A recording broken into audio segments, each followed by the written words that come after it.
Greetings, everyone. This is Payman Lonos, your host, your friend, your coach. Today I have another, repeat with with an amazing guest that I had the pleasure of showcasing not long ago, Angela Youello, and now she's here with her partner, Micah, Micah.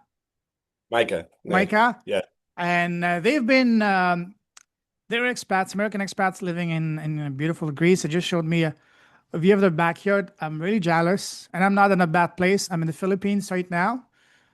I have the sea here, I have the mountains there, but still, when they showed me their backyard, I say, wow, I want to know more. So here today, we're going to be talking about why they left the US and why they chose Greece and what it's like living in Greece. Because I'm personally interested in Greece.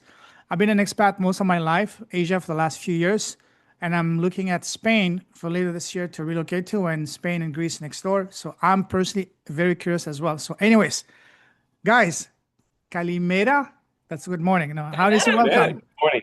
How do Kala you say kala. welcome? Paragalo is you're welcome. Or Say it welcome would slowly. be oh my goodness. Africa is nice to meet you. I don't know how Yeah. to say welcome, We're still actually. learning Greek. It's very, very difficult. So we're getting Anyways, there. welcome. That's universal. Welcome, guys. Welcome, Angela. Welcome, Micah. Thank you, Payman. Thank you for having Thanks for us. having us Very back. welcome. Very welcome. So each of you, in a nutshell, 30 second, tell us we are as a person, not as a business person. Angela, you already have some experience with that. You did on the podcast. Who's Angela as a woman, as a human being, and who's Micah as a man, as a human being? 30 seconds. 30 seconds Um, each. all right. I'm a veterinarian. We have four children, and I love dogs and coffee Mm. and post-apocalyptic dystopian fantasy. Ooh, And I just love to be outside. I love to be on the beach. I love to be in the woods. And so Greece was the perfect place for us to move. beautiful. We'll dive into the moment now. Who's Micah? I am also a veterinarian. Oh, Coincidentally, we're both vets. We have, four beautiful children. Angela is the love of my life. She's my best friend and my favorite person to be around. We that's are beautiful. very outdoorsy people. We love to hike, we love to ride bikes, anything sports, anything games. We love all kinds of games. We like to teach all the kids games, but we really wanted to spend more time with our children. So we were really excited for the opportunity to come and have time here in Greece and really show them the world. So it's a great place. Love that, love that, love that. So, paint for us the picture. What was life for you guys before leaving the US, just before in the last chapter? What was it like for you? What you guys were doing there? And what made you guys decide to leave the US? Well, the the big thing about the US, I feel like, is that First of all, sorry, so where in the US were you guys located? It's a big we're country. outside Philadelphia Oh, okay. in the Philippines. I feel like the emphasis there is on work and all of the rest of your life just sort of fits into the cracks that are left after your work is done. And so we're both veterinarians. We both worked full time. Childcare in the US is extremely expensive. We had a babysitter 2 days a week, and that was more than our mortgage for 2 days a week. So we sort of like staggered our work days. We work long days, but fewer days. So we were gone for 12 plus hours every work day. And we rarely saw each other because we were trying to minimize the amount of childcare we needed. So I would work one day, Mike would work the next day, I would work the next day. And, you know, every couple weeks we'd have a Sunday off together. And we were missing out on so much of the experience of like raising our children together because we were constantly working. And that wasn't how we wanted to live our lives. I didn't want to look forward to being able to spend time with my grandchildren. I wanted to spend time with my actual children that I have right now. And so we wanted to slow down and live somewhere that was going to be more accommodating of that. Yeah, we found that our nanny was experiencing a lot of those milestones that we as parents wanted to experience. Some of the first words or some of the first things that they were doing or experiencing, or some of the places they would go. Like we wanted to do that. But the problem is you have to work. I mean, the US really, like Angela said, is like it puts so much emphasis on working, but it's more than that. Like they expect you to be on 24/7. You have to answer your emails on time. You have to be there. You have to like come in when someone else is sick. They're always constantly needing you, and your attention is split. You want to put 100% of your time and your attention on your children, but you can't. And so, yeah, we had to work more. We had to spend less time at home. We were not seeing each other. We were not seeing our kids. And I mean, we were working what 50, 60 hours a week sometimes. Yeah. And we worked, our jobs were almost an hour away from our home. So that, working 10-hour days on top of an hour commute both ways, so 12-hour days. And that's why our nanny was so expensive because she was working 12-hour days, 2 days of the week. It just was out of control. We So I'm want curious. Work days, we'd get home until the kids were ready to go to bed. So basically we would come in, they'd be like fed, teeth brushed, in their pajamas, and we would like say hi and read them a story and hang out for like 20 minutes, and then it would be time for them to go to bed. So Like strangers, when we were basically. working, Wow. we barely, yeah. Yeah, yeah. We Wow. were lucky that we did have a fantastic nanny. Yeah, we had an She amazing was amazing. babysitter. The kids loved her. But we wanted to do those things. Yeah, yeah. And plus we also felt, I mean, love the Philly area. I mean, I've actually lived in many parts of the country. I've lived in California in the South, Missouri. I grew up most of my childhood. But still, we felt like the kids were in a bubble. They were in their own little world there in the Philly area, and we wanted them to experience more. We wanted them to see more, learn cultures, languages.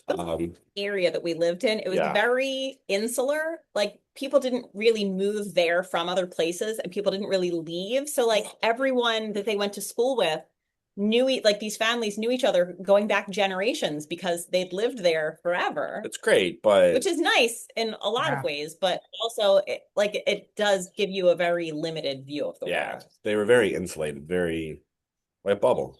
Yeah. absolutely. I'm curious, how much was the nanny's rate per day?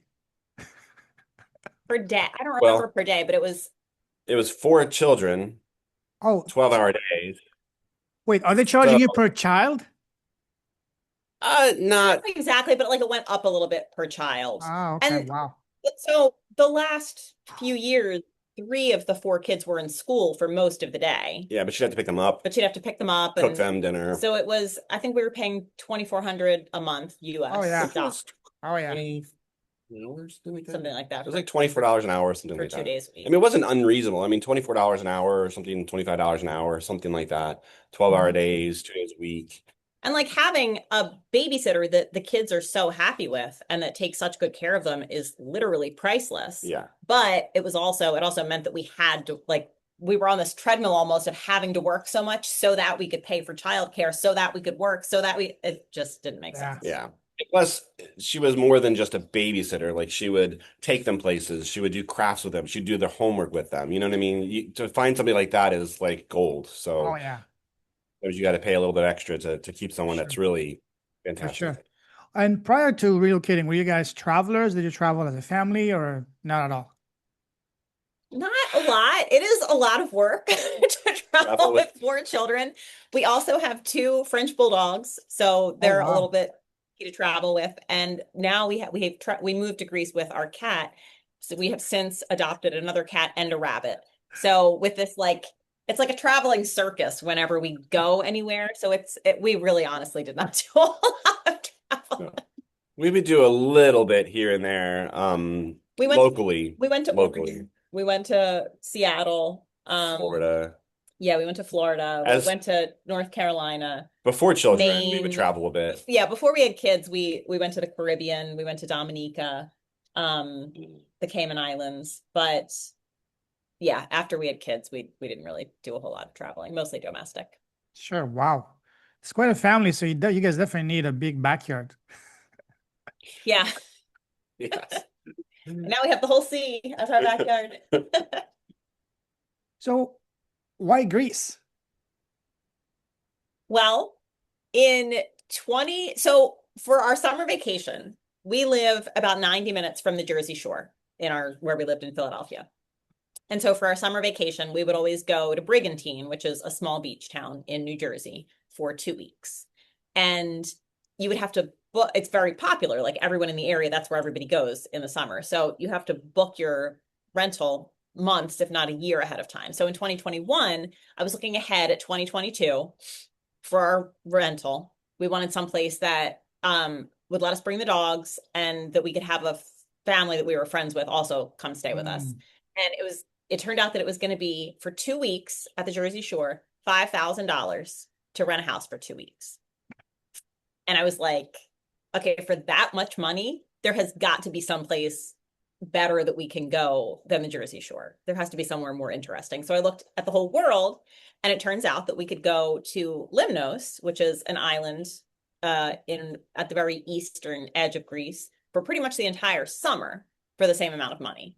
So we decided that we would do that. Well, should back up a little bit that Angela and I have always wanted to have some kind of gap year. We Yeah. always wanted to, when the kids were little, we always wanted to like take a year off of work and go somewhere. And we've always talked about just like, it was just talk, but we always talked about where we would want to go. Central America, Asia, we've talked about Thailand, we've talked about, you know, Belize, all those places. Angela has been to Greece before when she was before we were dating. So she loved it, but we had a short list. We wanted to be low in crime, affordable, good health care, somewhere we could get easily in and out of, but we'd always have another kid. So it was really hard to do a gap year. So when we decided that Brigantine, like when the Jersey Shore just was not like it was way too expensive and we could go anywhere else, why don't we start to like do a little bit of research just to see, so we decided Greece was at the top of our list because there's so much ocean view, sea view property for very, very affordable. And Yeah, wait, let me just interrupt for 1 yeah, second. That was my thing. My entire life, I've wanted to live where I could see the ocean from inside my house so that no matter what the weather was like, I could drink my coffee while looking at the ocean. That was like my Welcome to absolute the bucket club. Absolutely. I need to take a water list. Where we trip. were going to yeah, and the fact that they're the EU, the Euro strong, we had pretty good health care, and I mean, it really was the top of our list. We thought we would like take a summer, and if we're gonna like do this, let's not just go for a 2 week vacation because you can't really get a sense of a country in 2 weeks. So we No. really wanted to go for a longer period. So we just took a little hiatus from work for 2 months, a go. sabbatical for 2 months. Our jobs we were lucky in that our jobs were fantastic and allowed us to do this. We basically just took 2 months off. They weren't happy about it, but they let us do it. And so we took 2 months and we came to Greece and we just fell in love with it. When we came here, it was almost like we were already members of the community when we arrived. Like it was amazing how well everyone welcomed us. And we Yeah, were just there for 2 months. the people here are amazing. They're incredibly Mm. kind and welcoming and friendly and helpful, and just like the number of people who have just sort of like adopted us is amazing. Yeah. So we loved it. And so we were like, but then after the 2 months, of course, we went back home to our jobs, to our lives, to school. And, we still didn't have any like definite plans to move. It was a dream, but the reality was like, okay, this could this possibly happen? Could we like afford to do it? Would we be able to have the income, or would we be able, it just was one of those dreams. But I'm telling you, not a day went by when we went back to Philadelphia, not a day went by that I didn't think about Greece and wanting to come back. Yeah. So Yeah. yeah, I think there was a moment where we're like, I would say that from the day we moved back, we were basically homesick for a country that we had yes, only ever spent 2 months of our lives in. yeah, it was sad. We How actually challenging wanted, a question, something I also faced myself before making the move permanently to being an expat was each time I was on a flight back to Canada, it was the hardest walk for me to get into that plane. Quite a lot of time I was really tempted not to even go to the airport or even hope that the flight would be delayed. Did you guys feel that feeling that, hey, I don't want to get on that plane? Oh my God, when we had to leave Greece, the dread and like yeah. I was heartbroken basically that we had to leave. Yeah, on the plane when we were flying out of Limnos and you can see the island kind of like Oh. disappearing in the distance, you're like, there's just that sense of loss. And we didn't even like we didn't live here. We were just here on a 2 week long vacation and it was sad. Yeah. Yeah. And prior to Even that, now that we've been living here, we go back to the US occasionally for work. Even now, when I like step foot off the plane in the US, it's like we're not returning home for work. We're like leaving home, our home in Greece. Like, I don't know, it's a different feeling now. Yeah. I feel the same because each time I go back to Canada for the summer, I go for 3 to 4 weeks. After 1 week, I get bored, and I feel really blessed and privileged to have the option to go back because a lot of people want to leave but Mm, cannot because of all the obligations and all that commitment they already have. So I feel yeah. really privileged going back. But man, coming back is really good. You feel reverse culture shocks. You, wow, this is really out of hand. How expensive it is, how crazy, how tense the people are. I'm not Yes. sure about the US, Yeah. but in Canada it's very different. I can't even recognize the city, the country I grew up in, you know? Yeah. So Yeah. I prior wouldn't have to guessed that Canada would be intense. I mean, US is very intense. Canada can be But too, but different ways. yeah, Different ways, yeah. wow. So for you guys, before going to Greece and doing your research, what kind of exposure did you have to Greece? Do you guys have any Greek background, family, friends, other than souvlaki and the Greek food? My sister's best friend is married to a Greek man, and they own a beautiful winery in New Jersey called Blue Ah, Cork. They make incredible, incredible wines. Um, so we've been friends with them for years, but we don't see them very often. And they live a couple hours away from us. And other than that, no, we have no, like, my ethnic heritage is Italian, his is mostly British. We had no family connection to Greece. It was literally, I was looking at VRBO for rentals, and I looked at the whole world, and I wanted something with a sea view that would let us bring the dogs. And that was where we ended up. It was completely random. We, yeah, we always, it's silly because like in Philadelphia, there's a lot of Greeks, and I was friends with several. We would somehow find our way to like a Greek festival. We would find our way, like, there was a restaurant near our home owned by Greeks, and we would go there. But yeah, we didn't know when we moved here. We have like a couple of friends around the country, but none where we are. We literally moved here without knowing the language, without knowing any family you or didn't even friends, prepare anyone learning nearby. some language before going? We did. We tried Duolingo, or those kind of language learning apps, but they can only help you so far, right? Yeah, yeah, yeah. Yeah, it was. Yeah. Some people say we were crazy, but it's So been what an was experience. the moment for you guys going to the job in the US that both of you realized enough is enough? We need to set up a time, a deadline to make the move and stop talking about it. Was I there would say say, to add to that, was there a specific moment or was it something progressive for you guys? For the moment. Do you yeah, remember what it was? you say, because we haven't really talked about it, because I think I know. I I was driving to work one morning, and it was, I was like 7 o'clock in the morning. I'm on the highway, the gray highway outside Philadelphia. And I always listen to podcasts in the car. So I had finished whatever podcast I was listening to, and the next one started to autoplay, and it wasn't one that I wanted to listen to. So I was going to skip it. But I was like, well, I'm on the highway. I shouldn't touch my phone. I'll just let it play, whatever. So the guy who's being interviewed was an expat. He had moved, I think, to Bali, from the US. And he said that the thing that he had always been afraid to do it, and the thing that made him finally pull the trigger was he realized that the worst case scenario, if he moved out of the country and it didn't work out, he would have to move back to the US and get a job. And that the worst case scenario, if he left the country, was his present reality.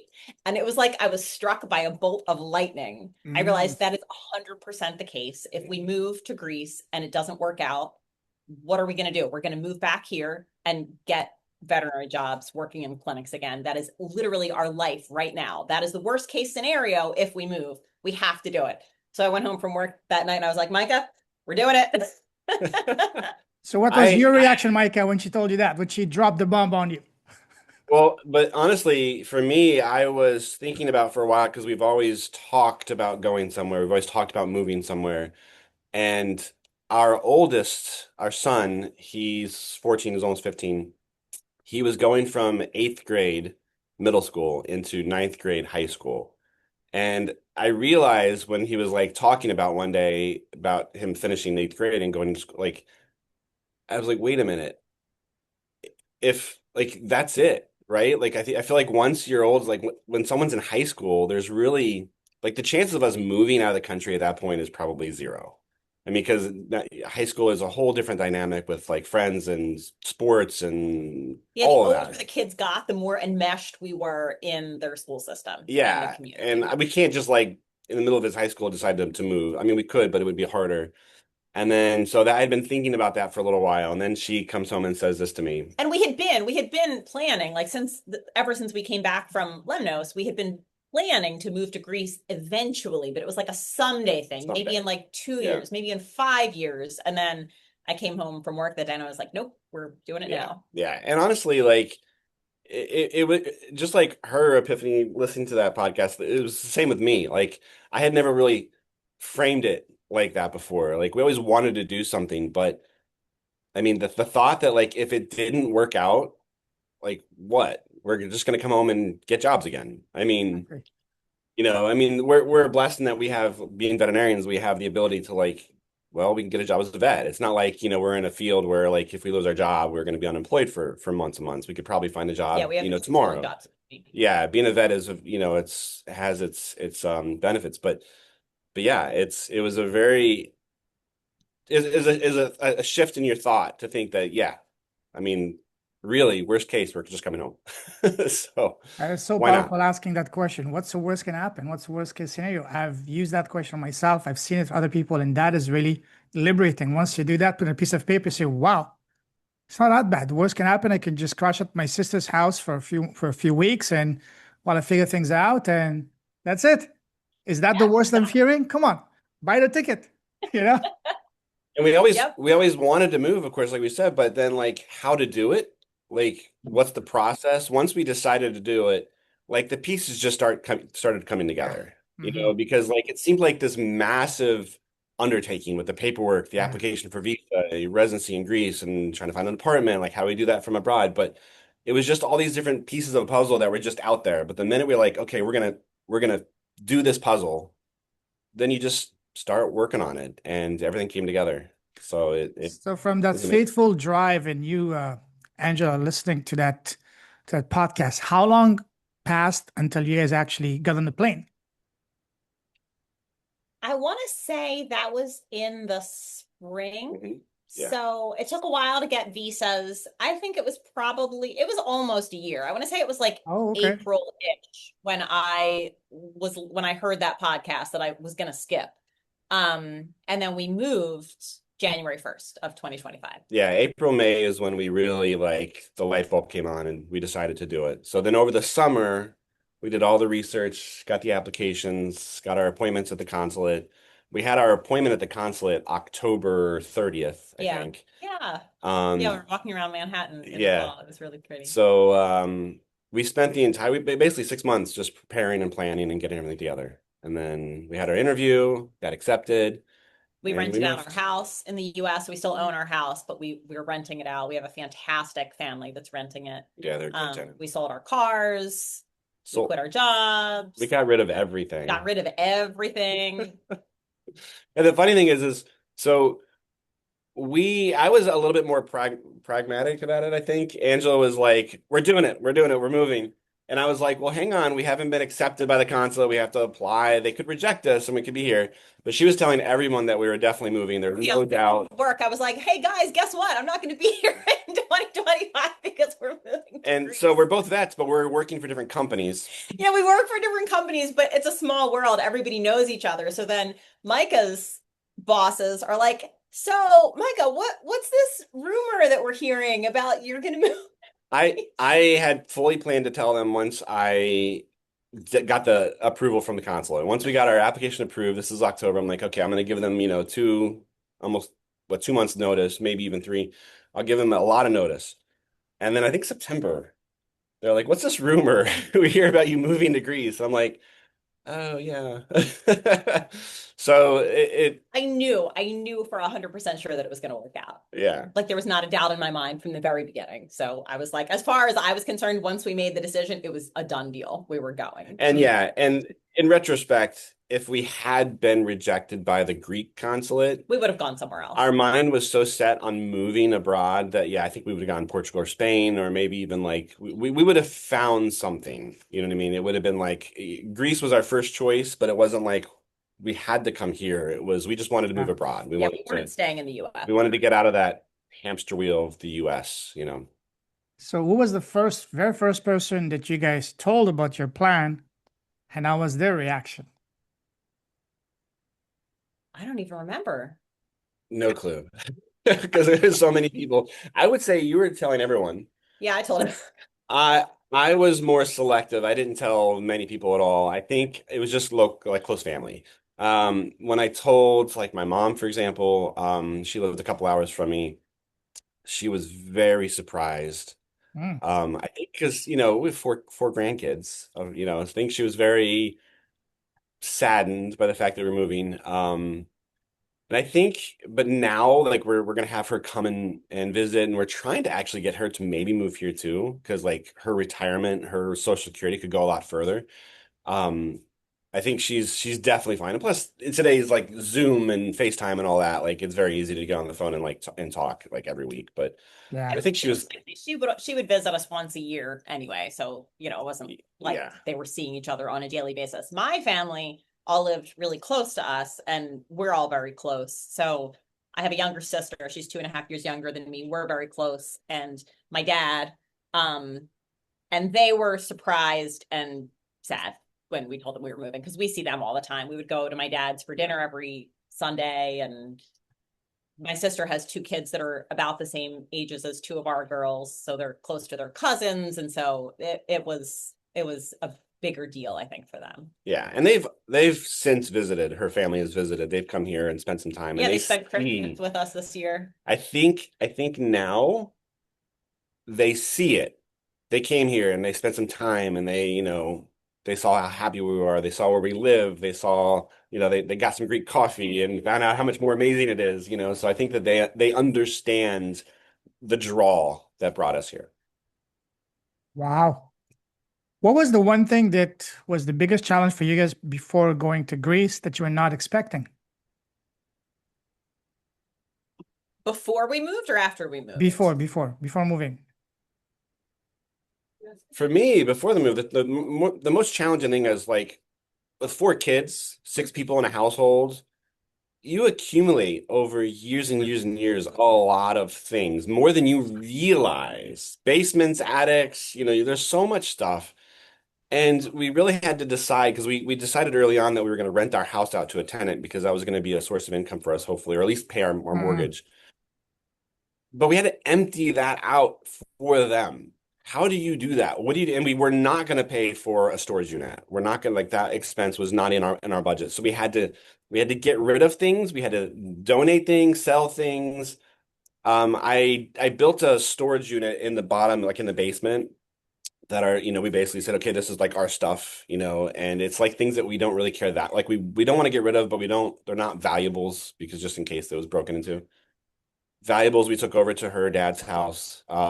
But beyond that, like we had to decide. We had to make piles of things. Okay, Mm-hmm. this is stuff we want to keep, this stuff we want. And of course, the kids, they look at their bedrooms, they're like, all of it. No, we can't. And we were not gonna, we could not afford like a shipping container. Shipping anything overseas is really expensive. So we really had to think about like, how much is this box of toys really worth to us? Mm-hmm. Is it worth the cost of that box? I mean, we could get some of these things in Greece when we moved here.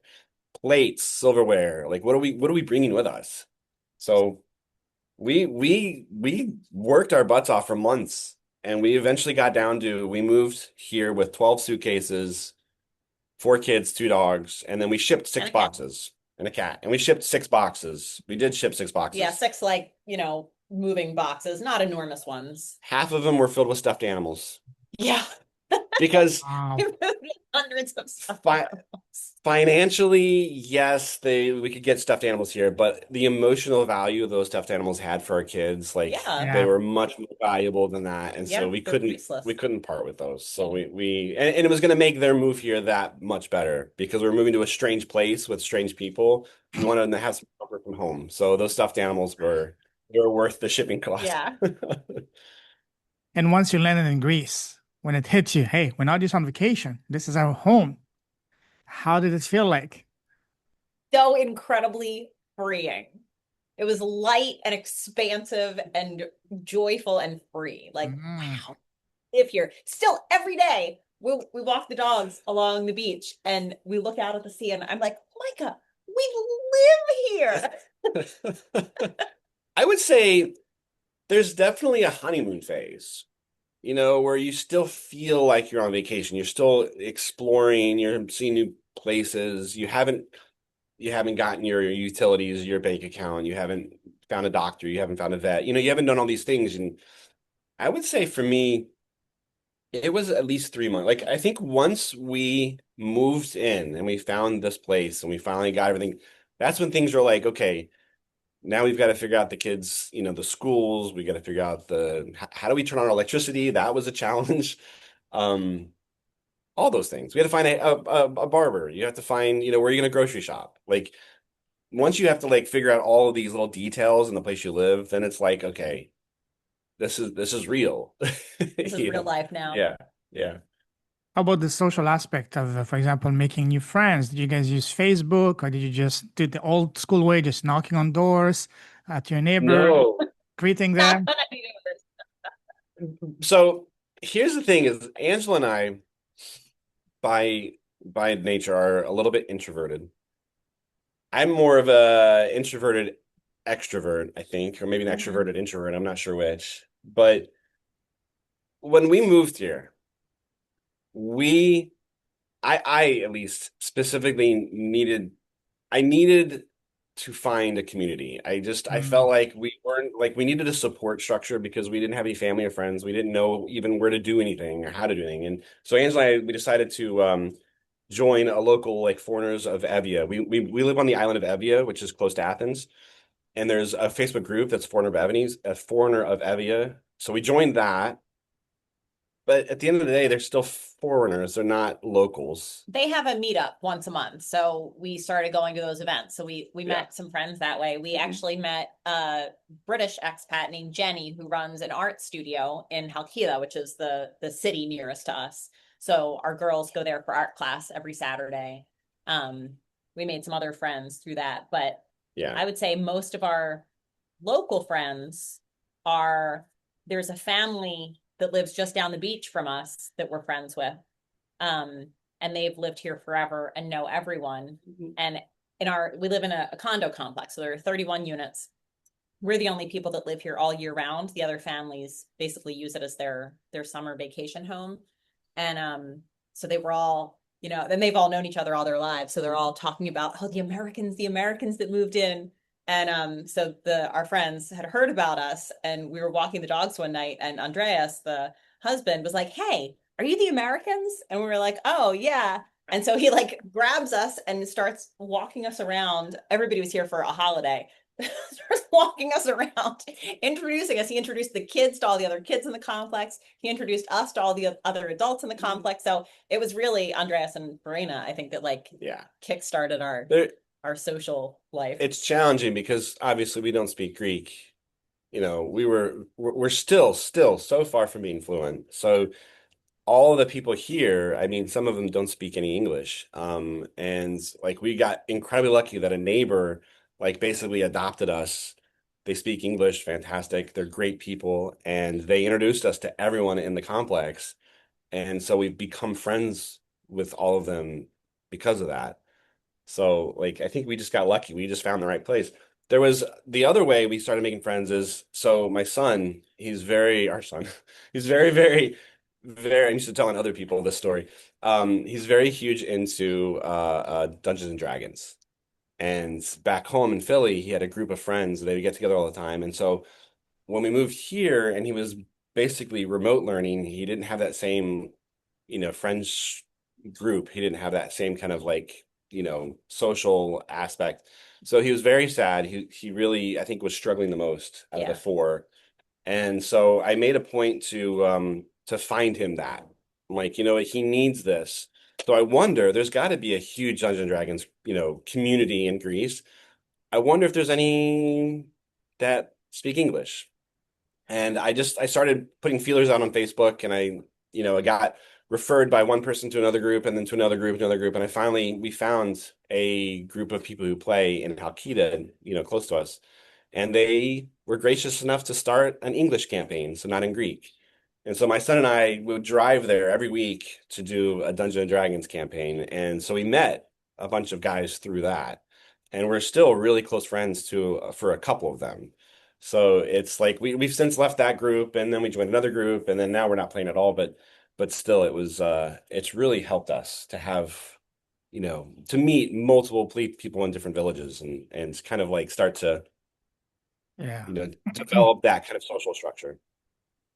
You mentioned that there is a meetup once a month. Have you guys thought about starting your own weekly meetup? No, Micah, Oh, Micah, Micah, that face you made, Angela, looking at Micah while responding, that says it all. Okay. Micah is the social butterfly in our family. He just like keeps making friends everywhere he goes. And I'm glad that we have friends, but I literally could move to a deserted island and be the only person on the island. And as long as I had books and dogs, I could be perfectly And happy there coffee. and coffee, perfectly happy there for the rest of my life. And so he keeps coming home. He's like, "Oh, I made new friends. They're coming over on Saturday. Oh, I made new friends. We're going out on Friday. Oh, I met this guy from Athens. We're gonna go have coffee." I'm like, "Oh my God, another."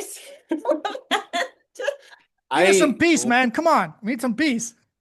I love like alone time, quiet time. I Yeah. love it. And I recharge my social battery. But at the end of the day, like we need to have local friends. We need to Yeah. so I'm like, all right, we need this. But I also like I'm on social media, or I have been a lot. And so I've had a lot of people reach out to me because they all like in the social media that I'm on. Yeah, he has a TikTok that's basically about our move to Greece and our life and experience here since moving to Greece. And Yeah, so, I started last summer, and it gained a lot of traction locally, especially in Greece, because I talked a little bit about the kids going to school here. I talked about the healthcare here, and the people were very interested in why six Americans would move here with four kids, and we enrolled them in the public schools, not the private English speaking schools. So they're in a Greek school that speaks Greek, and they don't speak Greek. So it's like very They must be interesting. hating you guys, eh? I think a lot of people, we get a lot of positive comments, a lot of like very like people say welcome, we're glad you're here. Because like I No, I say mean you nothing but kids. I mean you kids. Yeah, I mean you kids because going to a oh, the class, kids. not the people. What if it? Um, you know what? Surprisingly, the kids asked for this. Oh, Surprisingly. smart. Because when we moved here, they weren't really happy about the move. The two oldest, they weren't happy about the move. But our goal, they were going to learn online. They were going to be social, or sorry, distant learning. Distant learning. That way we could like travel around. We wanted to go to Europe. We wanted to move to different parts of Greece. We wanted to basically like explore with them. They hated it. yeah, they really missed the social interaction They that they got in school. hated being on the computer. They only needed to be on the computer to finish their schoolwork because they're very bright kids. We're very lucky. They only needed to be online for like 3 to 4 hours a day max. They could finish all their schoolwork, and we could spend the rest of the day exploring. They hated it. They missed recess and passing notes and all of that. So they, at the end of the first semester, like from January to April, they were basically itching to get off the computer. So they asked us if they could go to school. And we're like, well, here's the options. We can move to Athens to go to an English speaking school. It's a private school. It's expensive. It's not really in our budget, but if that's what we need, we'll do it. Or we could try the local schools just to see what you think.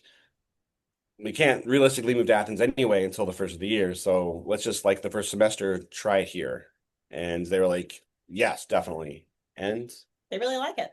yeah, I mean, I can't say they love it as much because, obviously they don't understand all the lessons, but they've made friends. The schools, they're shorter days. They Yeah, have they get out of school usually by 1:15, so they're basically home yeah. by lunchtime. Some days in the Wow. US they wouldn't get out until after 3. So, and Harrison, our oldest, he's made a lot of friends. He's got a good friends group that he goes out, and he actually like he'll ask me like on a Sunday just to drive him into the village so he can walk around with his friends. Yeah. Yeah. So So you guys are living in a small village? Yeah, we live between two small towns. We're closer to Amaranthos, which is the town just south of us, which is smaller. But the kids go to school in Eritrea, which is the slightly bigger town just north of us.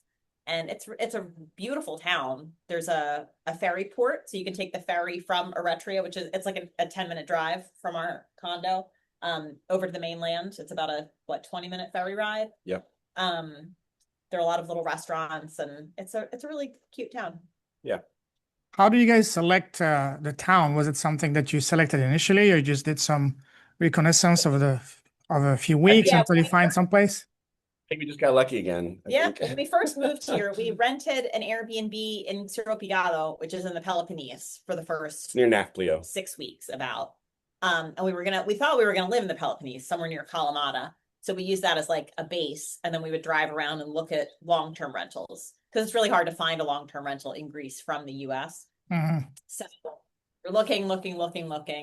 And our absolute criteria were they had to allow dogs, obviously, and it had to have a sea view. Yeah. And it needed to be at least 3-bedroom. It needed to be relatively furnished because we didn't come with Yeah, it needed to be furniture. furnished. And it needed to be not too expensive. So we ended up finding this place there's a rental website called Spirogatos for Greek long-term rentals. So we found it there. Wait, can you spell that, please? Spitogatos. It means house cat. Speedy is house. Yeah, Spito. And then gato is cat. Spito Gatos. And there's an app. You can download it from the US. I would like look on Spito Gatos all the time. When we decided to move here, I was on here all the time making a whole list of all the houses that we wanted to see when we moved here. And it's also a real estate app, so you can actually like find houses for sale. It's like properties for sale, houses for sale. But yeah. But when we drove here to look at it, the electricity was off. So we met the owner, Tassos. We walked in. The complex is beautiful. There are 2 full-time gardeners. It's like the Garden of Eden. They do a beautiful job with the property. So we walk in, it's dark, there's no electricity. The shutters, they have shutters that cover up the sliding doors. Those were closed. So like we could barely see. We're like, oh, I don't know. And then Tassos opens the shutters and we can see the sea. And I was like, yep, this is it. This is the one. Yeah. What's the name of your area? I'm looking at it right now. The map of Greece. Yeah, Eritrea. So it's on the island of Evia, which is right next to the mainland of where Athens is. It's a really long, skinny island. Honestly, next to the mainland. It looks like it's part of the mainland. It doesn't look like an island, but you can actually drive from the mainland to the island. There's a bridge that takes like a minute and a half to drive across. Yeah, you can just type in Eritrea, which is Eretria. Okay, I see it. Wow. Yeah. Beautiful. So you mentioned one of the criteria being affordable. So what kind of price range are we looking at? We wanted to stay under $1,000 a month. Oh, wow. Yeah. So the rental properties in Greece, it's controversial with locals because, obviously the annual salary for Greek is much lower than an annual salary for, other countries. So, but still, like the average rent for like a 1 to 2 bedroom here is maybe 400, 500 a month. Excuse me? Yes. 2 to 3 bedroom, you're looking at anywhere from 6 to 8. And then for a 4 bedroom, anywhere from 1 to 1200. Like 9 to 12. 9 to 12. I was paying that in Vietnam. So I'm considering going to Greece, looking at Greece right now. Wow. Just for full transparency, like our Sea View 4-bedroom apartment right now, we're on the beach, is only $850 a month. Now the euro. So did you guys, how long is the lease that you guys signed to get that deal? It's a year lease, but in Greece, they have some laws that protect tenants. So technically, once you sign a year lease, even if it says in the lease a year, you're good for 3 years usually. So That's most phenomenal. leases in Greece are 2 to 3 years. 850 euros for a 4-bedroom right on the water? Yes. That's insane. How much would we say a 1-bedroom or even a 2-bedroom? Oh, 400 to 600 euro. I'm Come on, wasting my time here. come on over. Now, obviously, there's a couple of different things, right? If you're near Nafpli or Kalamata in the Peloponnese, those are very touristy areas. The rents are higher there. Yeah. If you're on islands, like obviously Santorini or Mykonos, Yeah, if you're on one of the like No, different. no, touristy no. islands. Away from that. Evia is more rural. It's less touristy, even though it's only an hour and a half from Athens. If you're in Athens, the rent's a lot higher, Oh yeah. right? Same with anywhere you move to. If you're outside of the main area, so I highly recommend Evia. Now, if you're going to be like other places that you could go to, like Thessaloniki up in North Greece, is also another place. It's more urban, but actually has some affordable rent because it's just less touristy up that way. So How was the internet connection? fantastic. Yeah, How much are you guys yeah. paying for your internet? I mean, it's pretty good. Starlink. We have Yeah. a Starlink satellite There's internet. there's the hardwired stuff like Cosmote, Vodafone. You can use the cell towers. You can actually get like I can have my internet as like its own phone, its own SIM card. They're okay, but they're unpredictable. So we went with Starlink because we have a flat roof and beautiful, like unlimited like view of the sky for satellites, and it's fantastic. And we have four kids with devices, and we're both on the internet all the time. I So teach online. I teach veterinary programs for senior dog parents online. So I needed Wow. like reliable yeah, internet for Zoom. 400, 500 download.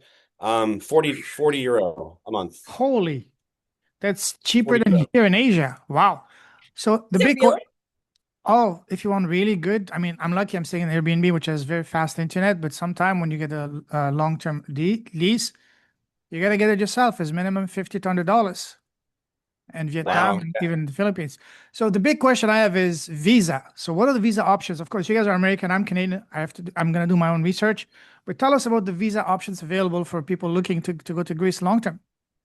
Well, there's two steps, right? First, you have to get a visa. It's a year long. It's called a Greek Type D visa, Type D visa. It's a long stay visa that gives you a year. So most people who come to Greece, they're going to be here on a tourist visa. They're going to come here as a tourist. They can stay. Greece is part of what's called the Schengen zone. Mm-hmm. That's most of the EU, not all of it, most of it. You can only stay in the Schengen zone for 3 months or for 90 days in every 180-day period, Yeah. right? You have to leave the Schengen zone after that. So you can't stay, and they digitally track that. So, and if you overstay that 90 days in any 180 period, they can ban you for years. So you have to get a year-long visa, and you get that from your home consulate. The options, there's obviously work visas, student visas, but the most common are going to be a digital nomad, Oh, wow. a financially independent person, someone who has basically some kind of like passive income or retirement income or whatever, or a golden visa where you buy property. Those are the three most common. Once you decide which route you're going to go with and you get that approval, the year-long visa stamp that's in your passport, then you can move here and stay here for a year. Now, in that year, if you decide to stay here longer than that, you have to apply for residency permit. Hmm. And it happens here. So it's two different steps. Once you come here and you apply for residency permit, it depends again which route you go, but you're granted 3 years, and then you renew that every 3 years. So I think a lot of people do digital nomad. They just, if they have active income, they come here. They can work remotely or digitally from, online, and it's relatively straightforward. And the requirements to come here, I think it's like what I think the main applicants $3,500 US per month is what they have Okay. to generate monthly. I mean, that's 4,000 or 40,000 a year or something like that. Yeah. Let's not do the math. Is there a path for residency and eventually a citizenship, a visa that leads to that?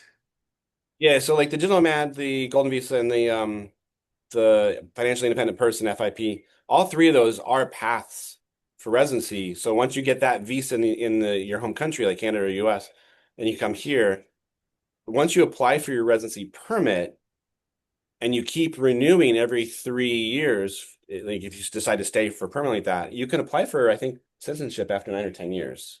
Mm-hmm. There's tests. That was 7. Maybe it's changed. I think it might be 7. We haven't looked that far.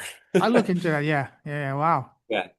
Now, the other thing that's interesting though is they provide a route for citizenship for children if they're in their schools. So like our kids, if they stay in the school system here for 6 or 7 years. Saying, yeah, maybe it's 7 for the kids because they'll have been in school. Yeah, when the kids, if they stay in their primary school and then the middle school, high school for 6, 7 years, they're automatically granted citizenship.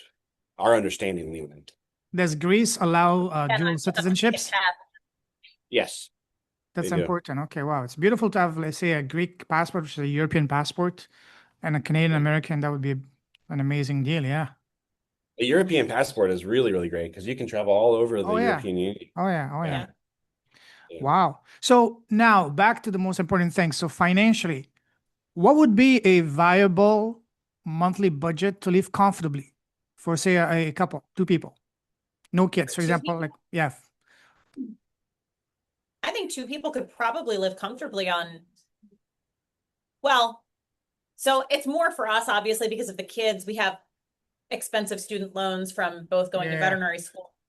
But I would say for 2 people, probably $2,000 a month, maybe less than that. Less than that, easily. Holy. So, less than that. So let's just think about this. Two person. If you're gonna have maybe 1 to 2 bedroom apartment, you're looking at around like five, let's just say comfortably €600 per month. Mhm. If you're on a more like outside of Athens, not on a touristy, so let's say 600. Now whether you buy a car or rent a car, right? Car rental on the off season, like we rent a small little hatchback in January, costs us around €80 a month to rent. If you're in the middle of summer, like July, August, that now balloons up to like €400 a month Sure. to rent.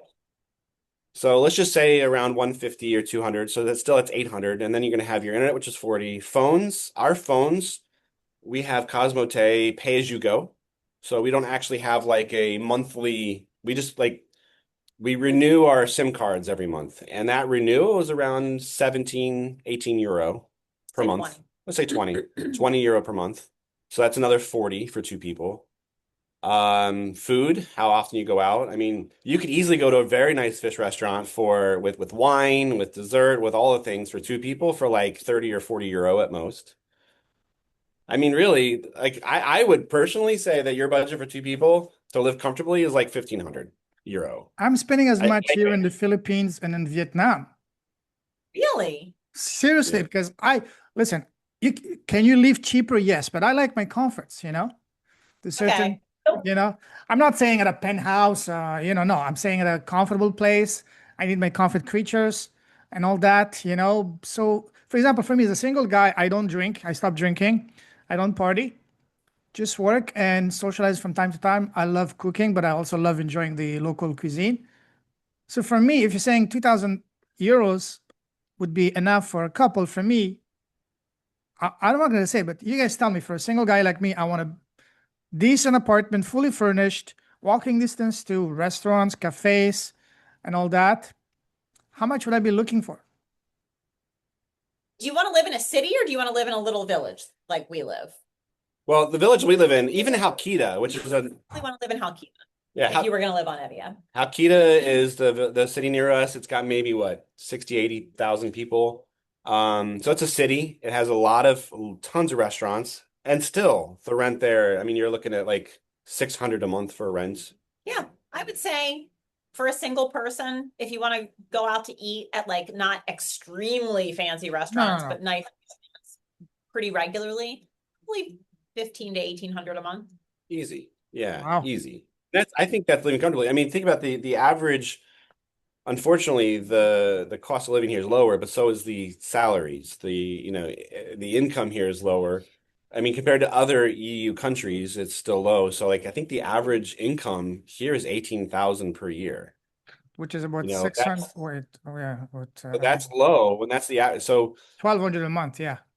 Yeah. yeah, so to live comfortably, I mean, I would budget more than that, and I think it's very easy to do. It's very easy to do. How about safety? Very. It's very safe. Especially I mean, coming, let's say you see the locals, they can see with a little bit of disdain, these foreigners making foreign income and living the life while they are struggling. Do you see some kind of friction in that way? none. I don't think so. I mean, I think if we were like, living high on the hog, it might be different, but like we're renting like a tiny little old hatchback car. We're Yeah, not yeah, we don't like Well, have a lavish lifestyle by any means. so yeah, here's the thing though. I mean, every country has crime.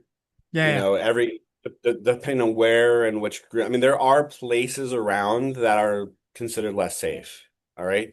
But that being said, compared to the US, like there's basically no gun worries, you Yeah, know? the violent crime rate here is much, much Yeah. lower than Petty it is in the crime, US. theft, you know, Angela did have her Yeah, I got phone picked, pickpocketed in but Athens. in Athens, in a very touristy place. Outside of that, I mean, we don't lock our car doors very often. I shouldn't say that online. I don't say it online. Our car doors. I mean, we don't like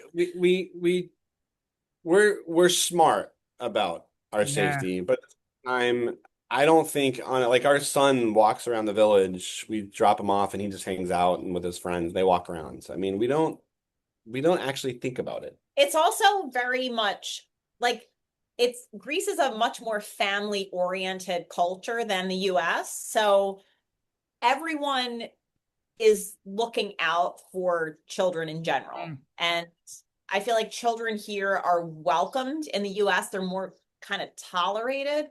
And it's just, it's a completely different atmosphere. Yes.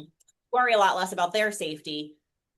And then also, the gun laws here are very strict. No one is allowed to carry, you can't even carry a knife. Yes, Mm. even Um, pocket knives.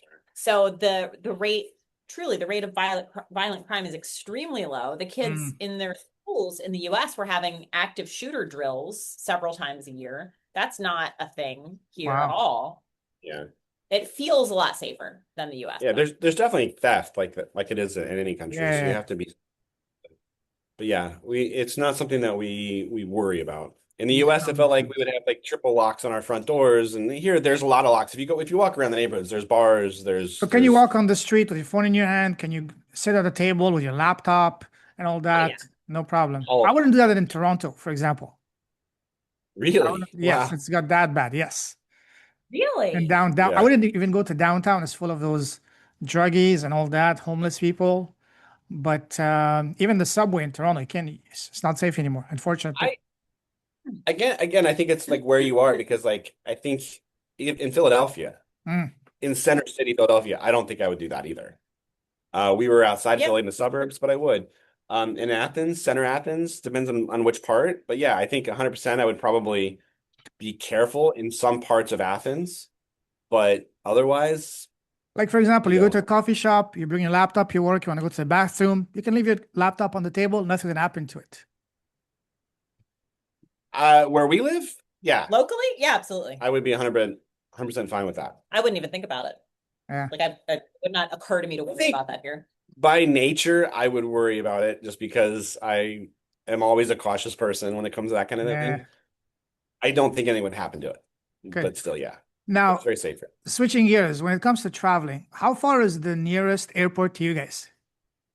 About an hour and a half. Hour and a half. It's Athens, Athens Oh, International. okay, okay, I wish okay. we could drive there in an So hour you and a half. take, That do was you on a drive or do third. you take a boat to get to Athens?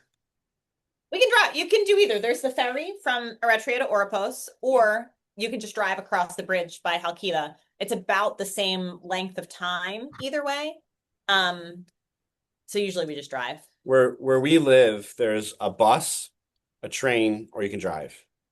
The bus and train take 2, 3 hours, and it depends on how much time you need. But we wanted to be relatively close to the airport because our Mm. first time living abroad, we didn't want to immediately move to some rural island. We wanted to be able to get to the airport relatively easily. Mm. So that's why we're like looking where we were looking. But yeah, we'll oftentimes just, when I have to go to the US or just go to the US, we'll like drive the other person to Halkida, which is the city nearby, 30 minutes away. We'll just take the train, and the train will take us, a couple of stops, but it takes us straight there. Yeah, it's very convenient. Wow, I have And to it's say, cheap. guys, The train is an hour and a half, what, 2 hour train ride, 13 euro to get from here to the airport. guys, I'm blown away, and and I've been an expat for 14 years. I've lived in 14 countries, but Greece, now you guys officially put Greece on my map. It's very I'm nice. basically spending the same amount of money that you guys mentioned here in Vietnam. I mean, in Vietnam up to last week, and even in the Philippines, I'd be looking at $2,000 a month as a single guy. And again, I don't party, Wow. I don't drink. So, but if I can be in Europe, most of my clients in the US, so I can only do calls in the mornings for me after 8 p.m. Eastern, 7 p.m. Eastern, which is morning for me, 7 o'clock. So forget about getting on a call like right now at 1 o'clock, 2 p.m. for me. It'd be 2 a.m. for me. So that's one thing I miss. And in Europe, it's much more feasible. Plus, I love football, soccer. That's my religion. I can't watch games at 8 p.m. in Europe is like 3 o'clock in the morning. Oh, you would love that But here. now, and plus going to the stadium, I heard the atmosphere in stadium, especially in football and basketball, it's nothing like in North America. I grew up in France, so I know what atmosphere is, but Greece is next level. Greece and all those Balkan countries, Serbia, Bosnia, and all that. It's insane. Them crazy. The cuckoos over there in a good way. Yeah, basketball and football are huge here. Passionate You about guys been to an actual football. game at the stadium, football or basketball? Not yet. No. Uh, It's an Neither of experience. us are huge sports fans. Like I Go for the like to watch. experience. Swimming and stuff, but ball sports are not really our thing. Watch some videos of atmosphere and basketball stadiums in Greece. You will not believe it. It's nothing like in the US. Defense, defense. Come on. You know, it's insane in a good way. Passion, yeah, it's passion here. Wow, I'm really, you guys really blew my mind away and put me on the Greece on my map. And I hope that this also can inspire other people listening to this. So what would be the number one piece of advice you would give to either myself or anyone now looking at potentially Greece as a relocating option? That it's a beautiful country. We love literally everything about it. The weather, the people, the food, the landscape, the app, everything. And the worst case scenario is that you don't like it or it doesn't work out for whatever reason, and then you go back and get a job and go back to your previous life. I think the advice that I would give, I have actually met a lot of people here in Greece that have decided to move home. And the main reason I hear when I talk to them is that they don't like the bureaucracy. They don't like the they think some of the locals are rude. They think that people aren't. I think at the end of the day, a lot of people move to another country and they expect what they had at home. They expect the US or the Canadian or whatever. They expect that, but in their new country. And that's unreasonable. It's silly. You're moving to another country with different cultures. People are going to be different. They're going to talk different. They're going to act different. So you have to move to the country with that in mindset that you're not home anymore. So it's not Kansas anymore, Dorothy. I Like was about to say it, yeah. and like the people come to Greece on vacation and they love it and they want to move here, but they've not been here in the winter. Like you really need to have the expectations that you're moving to a new place that's going to be different and you have to adapt. You have to really learn to adapt to where you are. And if you can't adapt, if you can't be flexible with how things are done or how slow things are done or how people are or then you're not going to be happy. You can't make this your little United States or your little Canada. You have to. That's why I tried to make friends here and tried to like meet new people because I really needed to like have our family integrate with Greece and not try to make this Mhm. our little United States. So Love that. So you mentioned food, and I love Greek food. How much more amazing Greek food is in actually in Greece? So much more amazing. The produce, especially, I love fruits and vegetables, and I had never tasted a cucumber that in the US that tasted like a cucumber is supposed to taste. Cucumbers in the US basically taste like water with like a little bit of cucumber flavoring. Here they have this beautiful it's a completely different vegetable basically. yeah. Tomatoes, every tomato that you get anywhere tastes like one that you just picked ripe off the vine in your backyard would taste in America. The food is incredible. The produce in the US is so mass produced, and it's not even from local, right? It's like Mexico or in the southern areas. It's just I am not a huge like tomato fan, but I eat them here because they actually taste good. It's hard to explain. the food is just better. It's hard, It's fresh, it's yeah. mostly locally grown. But the only complaint that I would have that I think that we would agree on is at least where we live, because we don't live in Athens. We live in a more rural area. There's not a lot of variety. It's either seafood or Greek food. It's either seafood or souvlaki, seafood or, I do miss Asian food we so don't we much. don't have a Chinese restaurant down by. We don't have any fast food. There's no McDonald's, no Burger King, no Good. nothing. That's a good You thing. have to. It is a good It is thing. a It is very a good healthy thing. good thing. If like for you, you don't cook very much and you really want to go out to eat, the variety of food around us is like you go to different restaurants, but you're getting a lot of the same things. That's the one thing I miss. I miss having Thai food, Chinese food. There's a couple of places in Halkida, like a sushi restaurant, a ramen restaurant, but I don't know. It's not, it's ramen made by Greeks. It's not ramen made by, an authentic Yeah, yeah. Asian, Wow. whatever, Yeah. that's the one thing. But it's all That's good. I love the food. that's amazing. There's so many more And it's questions. affordable. It's Oh yeah. affordable. That's the amazing part. Like you can get a euro or an actual euro for €3. You can get a souvlaki for two. Yeah. This, coffee is €2 or 2.50. It's like it's fantastic. We were Wow. surprised to go to a restaurant one time and get amazing seafood, wine, dessert on Limnos. Six of us. I think our bill was like €37 Yeah, it was crazy. for six people. Now it's different here. It's not typical. Yeah, it was off season and it was on Limnos. It was a rural restaurant right next to the beach. But here, for us to go to a seafood restaurant with like fresh, locally caught, delicious grilled fish and the six of us, wine, Yeah. dessert, it might be €80. Yeah, and that's with dessert and wine and everything, and with all the sodas and drinks, and that's six people. And they'll take you into the kitchen and ask you, okay, here's all the fish Show that you we. fish. You go pick like the literal fish that you want them to Yeah. grill for you. Yeah, In Toronto, just the wine alone would be $80. Just the wine alone. yeah. And this is the whole thing with dessert is 80. So it's Wow. it's different and it's amazing. Yeah. That's fantastic. Listen, guys, there's so many more questions I want to ask. We could talk for hours, but I'm looking forward to having that conversation in person of a beautiful, seafood by the beach soon, God willing. Absolutely. But for now, if someone wants to connect with you, what's the best way to do so? Probably Well, your TikTok. for me, because I'm on TikTok and Instagram a lot, my TikTok is called Expat Family in Greece. Okay. Expat Family in Greece. At six Uellos. We'll send it to you for the show notes. Yeah, SIX Uello, six Uellos. And then Instagram, it's expat family underscore Greece. But yeah, it's we pretty much just post some videos of our life here, sunsets by the beach. Oh, Sometimes I have some advice because being a vet, I used to in the US do a lot of export. I would help export animals out of the US. So I try to help people with that. But messaging me through that will get to both of us. But also, this is important to know. The process of actually applying for the visa from the US is complicated. There's a lot of paperwork.